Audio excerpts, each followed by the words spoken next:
Assalamualaikum warahmatullahi wabarakatuh. Halo semuanya, perkenalkan saya Devi Aprilia dari kelas 12 MIPA 1 SMA Negeri 1 Cijaku.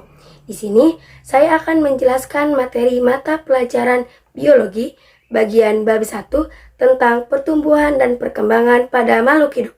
Selamat menyaksikan. Pertumbuhan dan perkembangan adalah dua proses yang penting yang terjadi pada semua makhluk hidup. Proses ini membuat organisme mengalami perubahan bentuk, ukuran, dan fungsi sehingga dapat mencapai tahap dewasa. Faktor yang mempengaruhi pertumbuhan dan perkembangan ada dua, yaitu faktor internal dan faktor eksternal. Faktor internal, faktor ini berasal dari dalam tubuh makhluk hidup, meliputi gen dan hormon, genetik, sifat atau karakter bawaan yang diwarisi induk.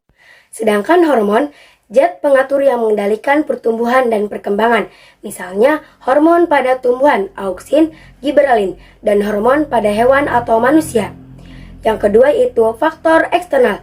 Faktor eksternal adalah faktor yang berasal dari lingkungan sekitar, seperti suhu, nutrisi, air, cahaya. Sedangkan suhu mempengaruhi kecepatan reaksi metabolisme. Nutrisi, ketersediaan makanan atau unsur hara sangat menentukan pertumbuhan, dan air diperlakukan untuk fotosintesis, metabolisme atau transportasi zat, cahaya, dan faktor lingkungan lainnya. Pada tumbuhan mengalami dua jenis pertumbuhan, yaitu pertumbuhan primer dan pertumbuhan sekunder. Pertumbuhan primer terjadi pada ujung batang dan akar, menyebabkan tanaman bertambah panjang. Sedangkan pertumbuhan sekunder adalah terjadi pada jaringan kambium, menyebabkan batang dan akar bertambah besar. Umumnya terjadi pada tumbuhan dikotil dan Gymnospermae. Pada hewan, pertumbuhan dan perkembangan hewan terbagi menjadi dua fase, yaitu fase embrionik dan fase pasca embrionik. Fase embrionik tahap perkembangan sejak pembuahan sampai terbentuk embrio. Sedangkan fase pasca embrionik tahap setelah hewan lahir atau menetas. Sebagian jenis hewan mengalami perubahan bentuk drastis, yaitu metamorfosis kupu-kupu, katak, dan lain-lain, dan metagenesis pada ubur-ubur, memadukan fase seksual dan aseksual.